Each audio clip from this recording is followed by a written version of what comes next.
Dear students, we have already started with the first chapter of 11th class chemistry, which is some basic concepts of chemistry. We have discussed about matter, classification of matter as physical and chemical classification, few definitions of atoms, molecules, compounds. Then we have done properties of matter as physical and chemical properties, 7 basic physical quantities and their SI unit. Then what other units can be derived from these 7 basic physical quantities, that also we have discussed. Then what is mass, what is weight, that also has been done. What are different units of volume and temperature and how they can be interconverted. Then prefixes which are used in SI unit, their multiples, and how one unit can be converted into another, that has been done. Now children, I would like to start with different laws of chemical combination. I'm starting with laws of chemical combination.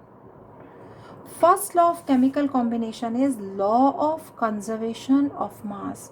You have already done in science in the previous classes that matter can neither be created nor be destroyed. That generally we say, but in chemistry we can say whenever there is a chemical reaction, then there are so many changes which are occurring. Sometimes some gases are formed or liquid get converted to some other compound. Then but what happens in this case, total mass of reactant become equal to total mass of products. So there is no change or there is no loss of mass. So can we say in all chemical changes the total mass of the system remains constant? This is called as law of conservation of mass. So let's discuss the second law, which is law of definite proportion. If you talk about water, water is always made up of two elements. One is hydrogen, other is oxygen.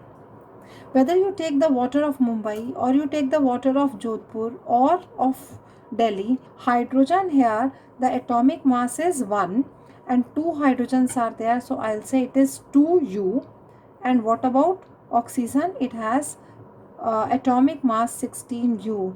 So whenever hydrogen and oxygen, they join together in the ratio of 2U is to 16U, that is 1 is to 8, they are always going to form water. Whether it is the rainwater or it is tap water or sea water, whenever water is formed, it is always made up of two elements, that is hydrogen and oxygen, that two join together in the fixed proportion by mass. Similarly, if you have carbon dioxide is made up of two elements, one is carbon and other is oxygen. In what ratio they are joining together? Carbon has 12U and oxygen has 32U. So in what ratio? Carbon and oxygen, they are joining together in 12 is to 32. So you'll say it comes out to be 3 is to 8. Whenever carbon and oxygen, they join together in 3 is to 8 ratio, so that is going to form carbon dioxide. So we can say a chemical compound is always made up of same elements when they join together in a fixed ratio, in a definite ratio by mass, because in this case the ratio remains definite, so it is called as law of definite proportion. Let's do third law of chemical combination, which is law of multiple proportion. I'll explain it with the help of an example. If you have two elements, one is hydrogen and other is oxygen, they may, when they join together, there are two compounds which are formed. One you may say H2O and other is H2O2. In this case, in case of water, they are joining in the ratio of 2 is to 16. I'm talking mass wise. Whereas in this case, it is 2:32. Here you can say when two elements join together, they will make two compounds. One is H2O and other is H2O2. Mass of one of the element is fixed, that is 2. That is, mass of hydrogen is fixed, but this fixed mass of hydrogen is joining with the other element in different ratio. Here 2 gram of hydrogen joins with 16, whereas in this case 2 gram joins with 32. So mass of hydrogen is fixed in both the cases, but oxygen is varying. So the element which is joining in varying ratio with the fixed mass of hydrogen also bears a simple ratio with each other. So 16:32 means it is 1:2. Similarly, I'll take one more example. You can say when carbon and oxygen they join together, they also make two compound. One is carbon monoxide, other is carbon dioxide. Here the mass of carbon is fixed, that is 12. Here also it is 12. Whereas oxygen is joining in case of carbon monoxide as 12:16, whereas in this case of carbon dioxide, the ratio of carbon and oxygen is 12:32. Again, the mass of carbon is fixed, but the other element, that is oxygen, which is joining in varying ratio with the fixed mass of carbon, also bears a simple ratio. Here also the ratio of oxygen is somehow coming out to be 1:2. So they bear a simple ratio. I'm not saying it is always 1:2, but it is a simple ratio. Let's go through the definition. If two elements combine to form more than one compound, means two compounds they are forming, then different masses of one element, different masses is of oxygen, that is 16 and 32, which combine with a fixed mass of the other element, fixed masses of hydrogen, then it bears a simple ratio to one another, that is 1:2. I think things are getting clear. You have already done this law also in junior classes. Moving on to the another law, which is fourth law, Gay-Lussac's law of gaseous volumes. I'll give an example, like when H2 and Cl2 in their gaseous state, both of them are in the gaseous state, reacts, they form 2 moles of HCl. Again, this is a gas. Though you have seen HCl in the lab in the liquid form as aqueous solution, but its original form is gaseous. You might say that 1 mole of hydrogen reacts with 1 mole of chlorine and it makes 2 moles of HCl.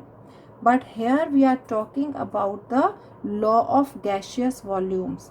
So I'll say volume wise in what ratio they are reacting with each other.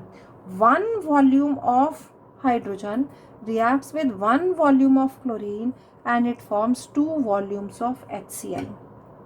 So what ratio they are bearing? 1:1:2. According to this law, when gases react with each other, they always react in simple ratio, provided the temperature and pressure are kept constant, or they all are measured at same temperature and pressure.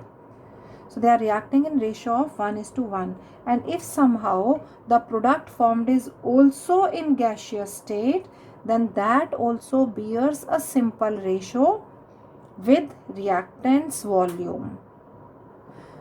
So I think you are getting clear with the things. Let's talk about Avogadro law. I'll explain it with the help of an example. You have a container here in which hydrogen gas is there.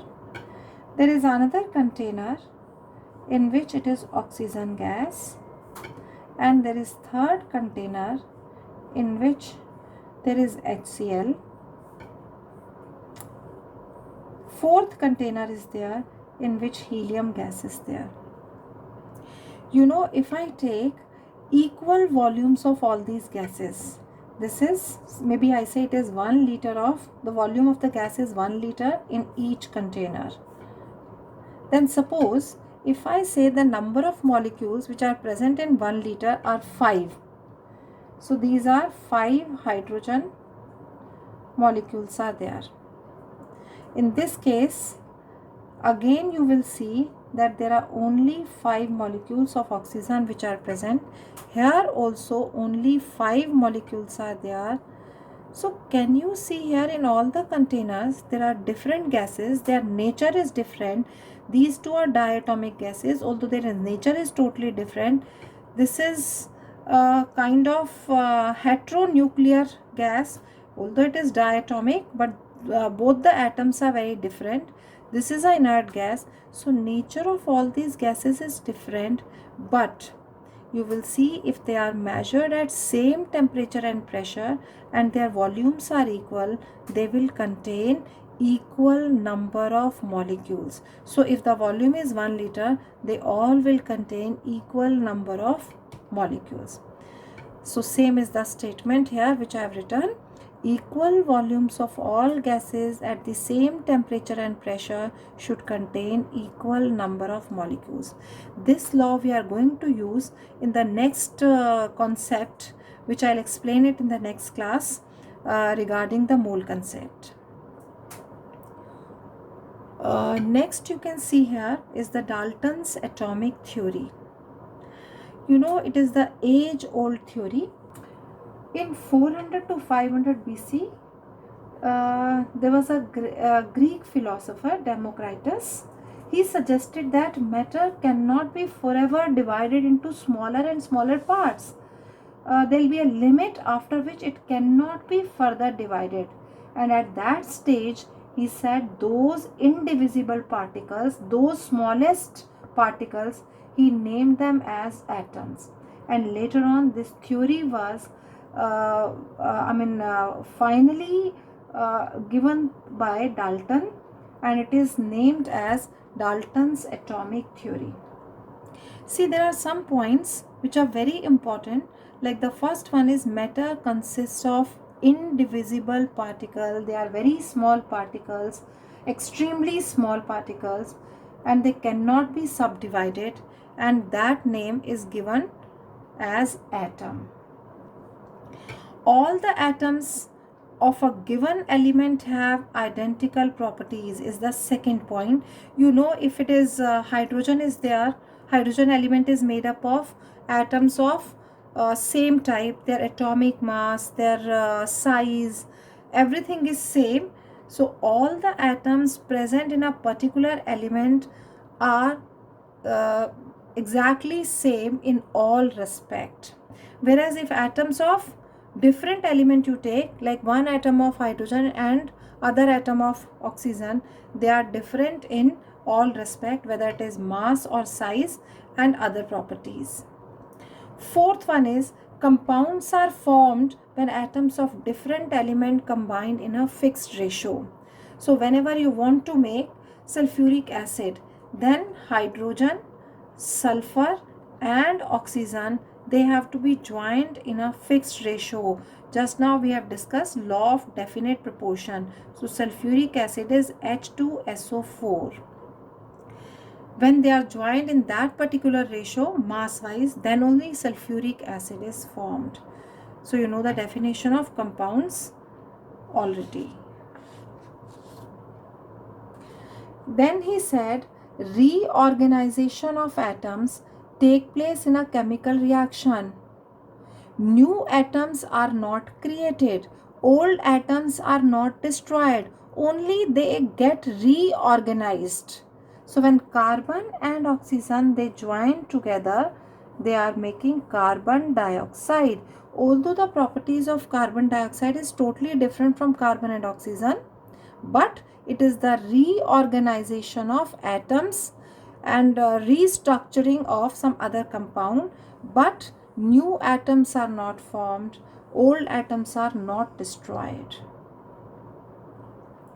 Beta, there are certain limitations of this Dalton's atomic theory. There is a modified view also in which they say atom is no longer an indivisible particle, and it has subatomic particles are also there, like electron, proton and neutron. But yet atom is the smallest particle that take part in the chemical reaction. And as I've told you about the second part, they say atoms of a given element have identical properties. So if I talk about isotopes, like hydrogen has three isotopes, H11, H12 and H13. They have different properties, but except the case of isotope, in all other cases this point is also valid.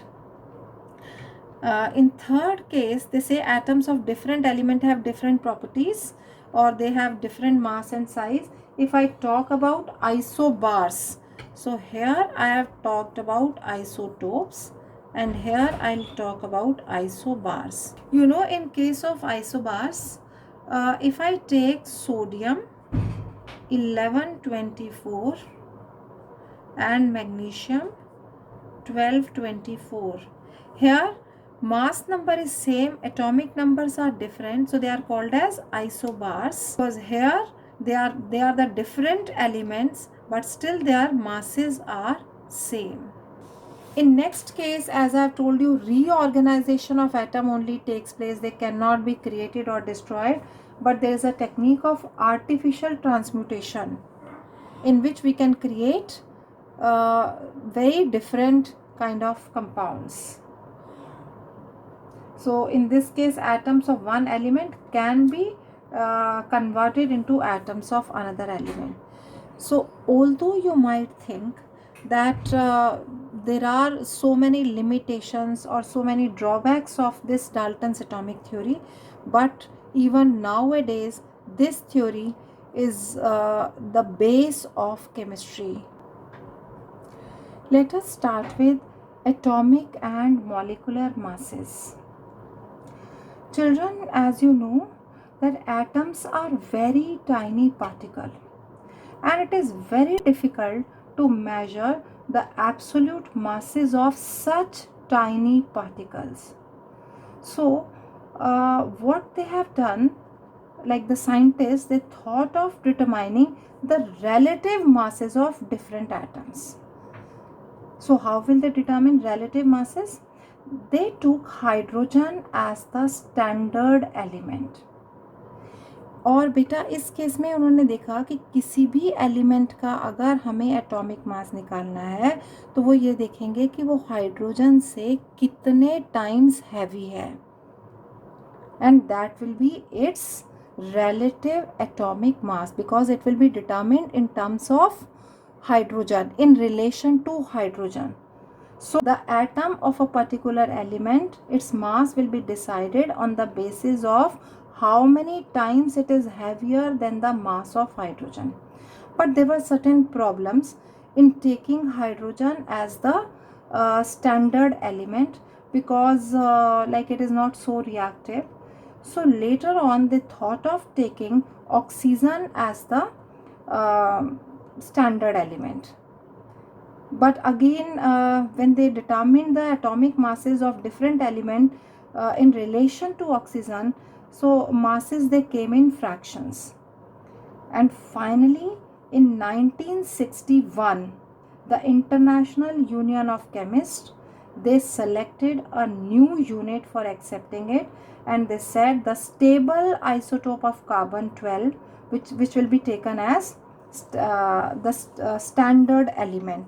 So initially they took hydrogen 1H1 as the standard element, but later on they decided to take oxygen for this, and finally they decided in 1961 that carbon 12, there are many isotopes of carbon, carbon 12, carbon 13, carbon 14, but this is the most stable isotope, and they took this as standard. Atomic mass of an element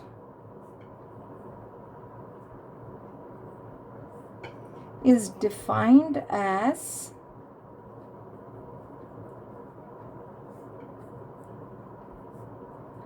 the number which indicates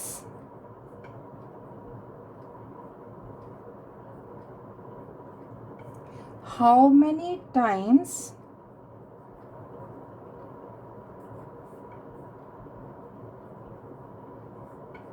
the mass of the element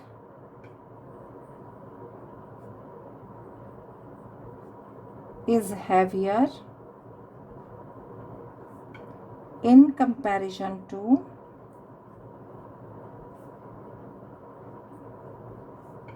1/12th part of the mass of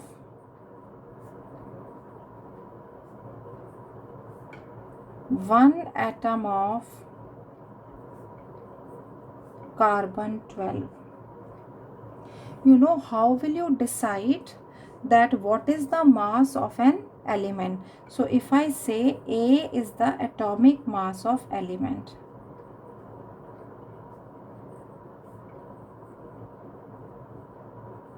कैसे decide करोगे? मास of one atom of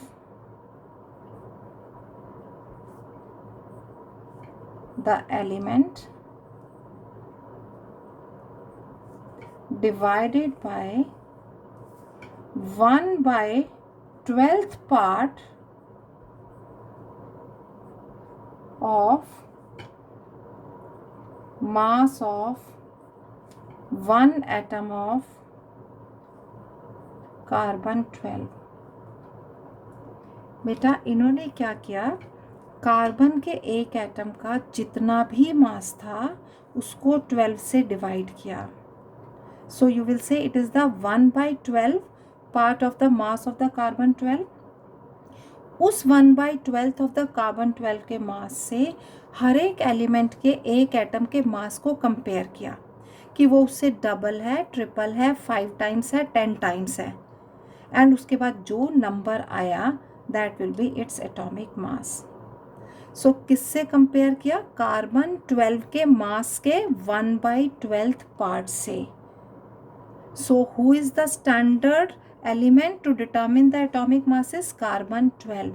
carbon 12 के एक atom का जितना मास था उसको 12 से divide किया and that will be considered as the standard mass, standard atomic mass unit।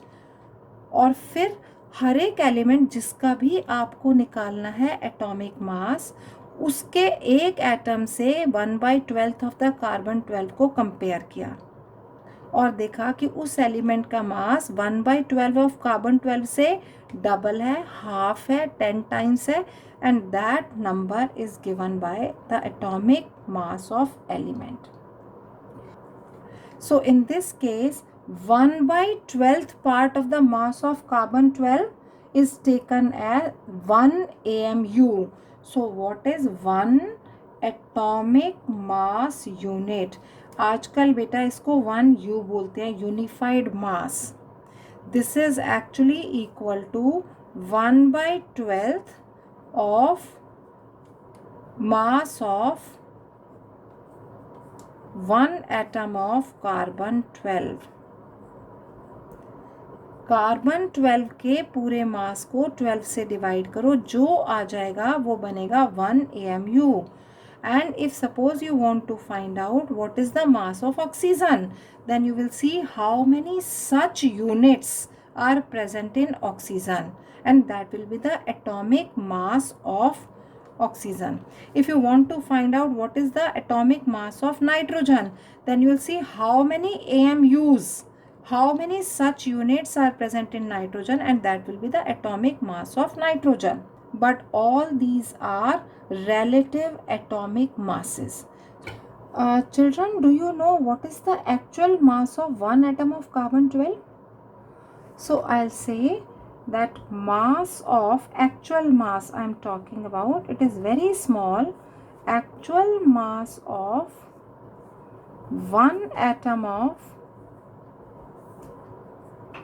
carbon 12 is actually 1.9924 into 10 raised to power minus 23 grams. There was a time when you can't determine the actual mass of such small atoms, but nowadays we can always determine. So it is found that it is coming out to be 1.9924 into 10 raised to power minus 23 grams. And how will you determine the mass of 1 AMU? If you divide it by 12, because that is taken as the standard in order to determine the atomic masses of other element. So if I divide it by 12, which is, now it is the 1 by 12 part of the actual mass of the carbon 12, it comes out to be 1.66 into 10 raised to power minus 24 gram. So what is the relation between 1 AMU and gram? It is 1.66 into 10 raised to power minus 24 grams. 1 AMU is such a small unit. Nowadays it is represented by U, unified mass. So you can also say 1 U is equal to these many grams. So how will you determine atomic mass of an element? A is atomic mass. जिस element का भी हमें निकालना है, हम उसका क्या करेंगे? Will take mass of one atom of the element, उसका जितना भी मास आएगा, if you divide it by 1 AMU. What is 1 AMU? 1.66 into 10 raised to power minus 24. So अगर आप ऐसे करके सारे एलिमेंट्स का निकालोगे, so it is found, suppose hydrogen का हमने निकाला, उसके 1 एटम का मास आया, उसको हमने इस ग्राम से डिवाइड किया 1 AMU के मास से, you will get here 1.008 AMU or U. Similarly, if you find out for oxygen, it comes out to be 16.00 AMU. Then if you find out for chlorine, it comes out to be 35.453 AMU. Similarly, you can calculate for others also. But this is all in relation in terms of AMU. And if you want to find out the actual mass of an atom of element, so how will you find out? Actual mass of an atom of an element. You will say, आप बोलोगे it is atomic mass of an element, किसमें? In AMU, multiplied by 1.66 into 10 raised to power minus 24 grams. Then you will get the mass in grams. Suppose for hydrogen, if you want to find out, मुझे निकालना है actual mass of hydrogen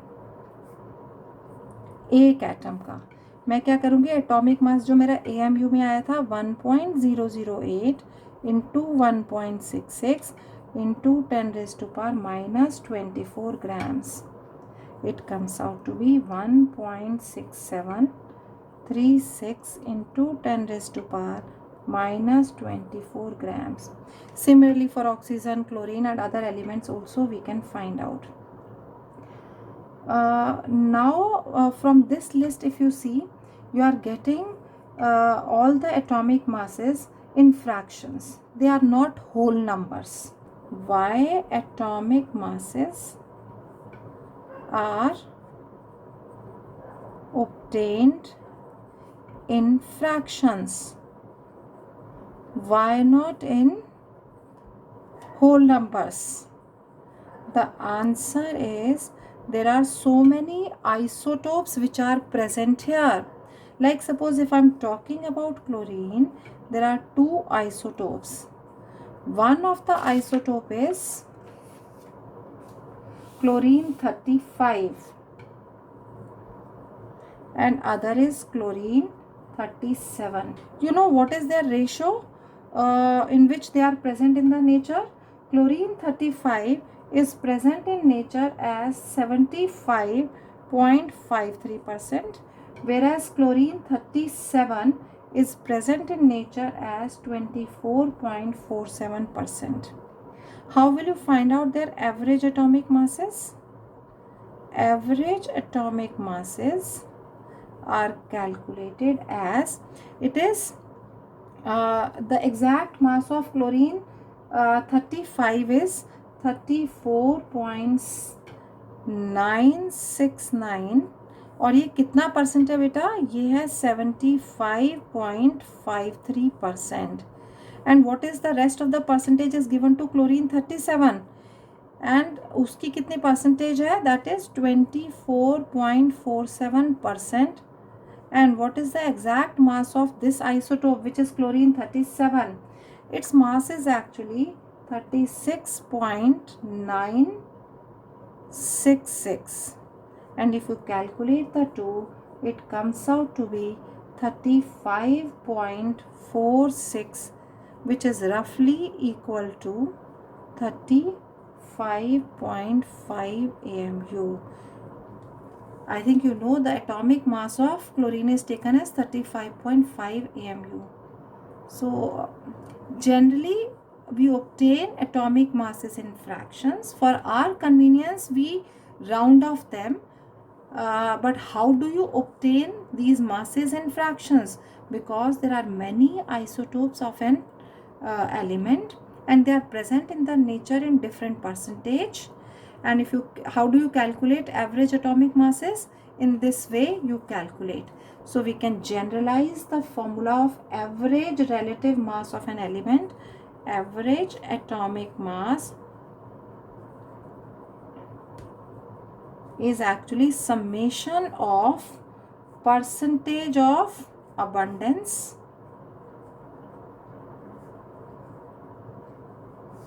divided by 100 into atomic mass. The same thing I have done here. This is the percentage of abundance into its atomic mass, and summation means all such isotopes have to be added together. So this is my formula to determine average atomic mass of the atom. Next topic is about molecular mass.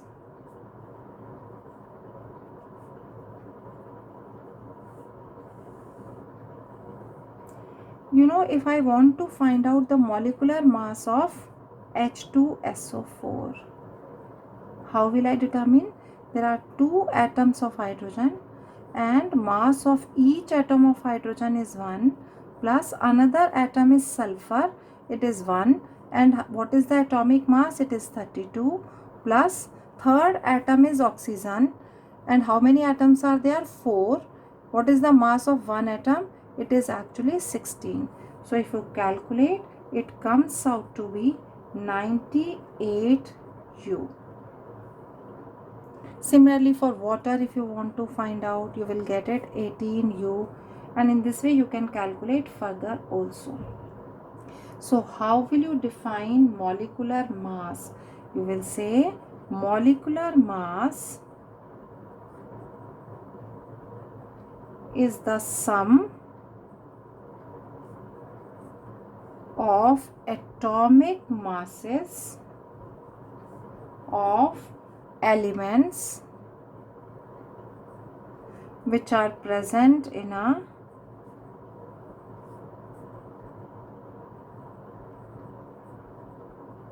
molecule or compound. एक compound में जितने atoms present हैं उन सबके masses को add कर दो, you will get the molecular mass. There is a similar term two molecular masses, which is formula mass.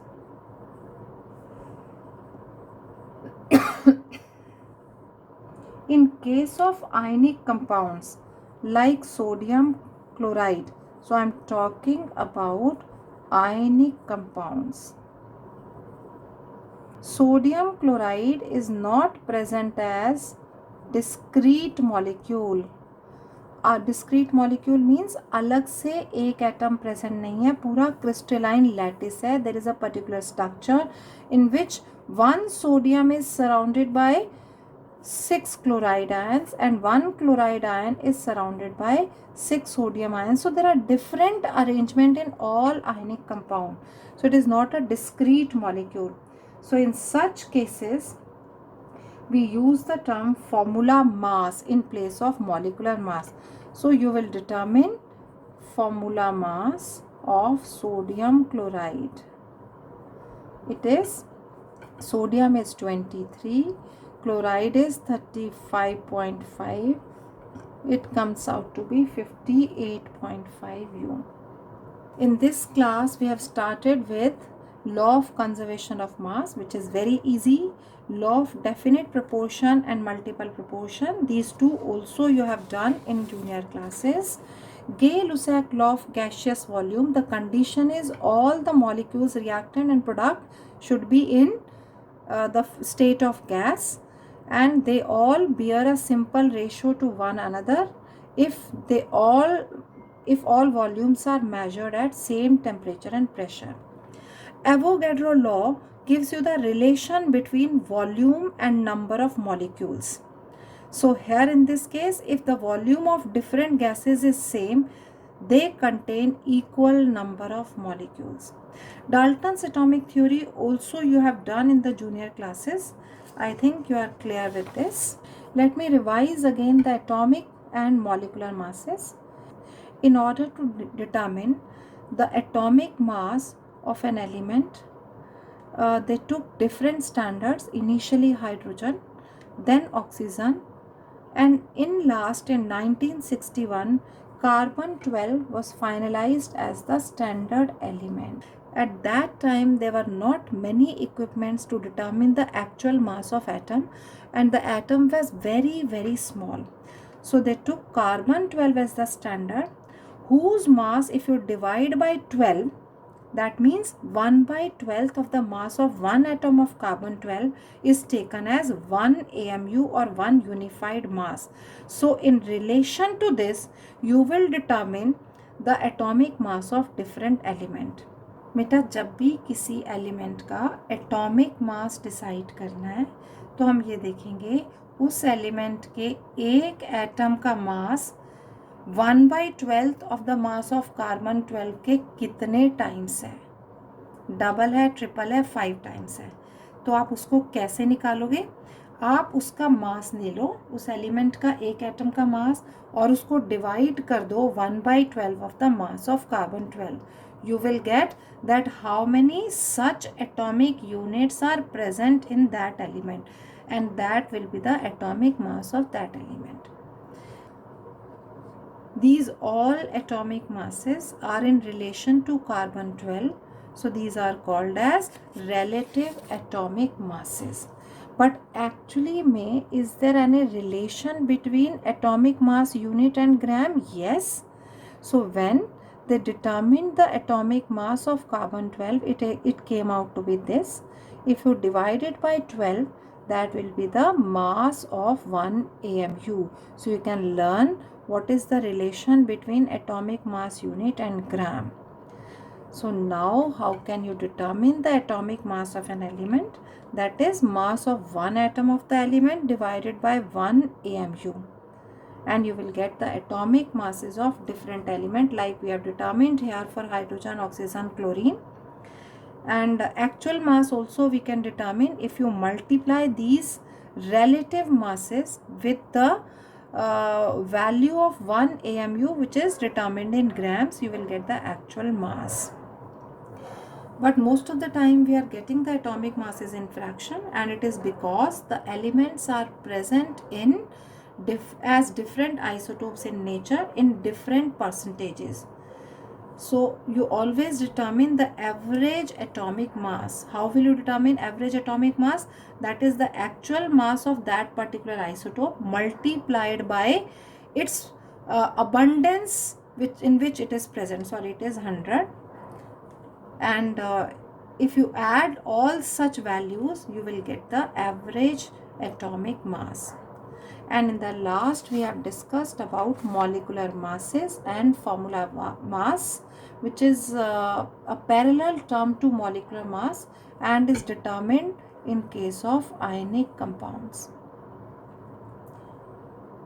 Beta, make proper notes of this video, whatever I have written and explained. Learn all these facts and hope to see you in the next class.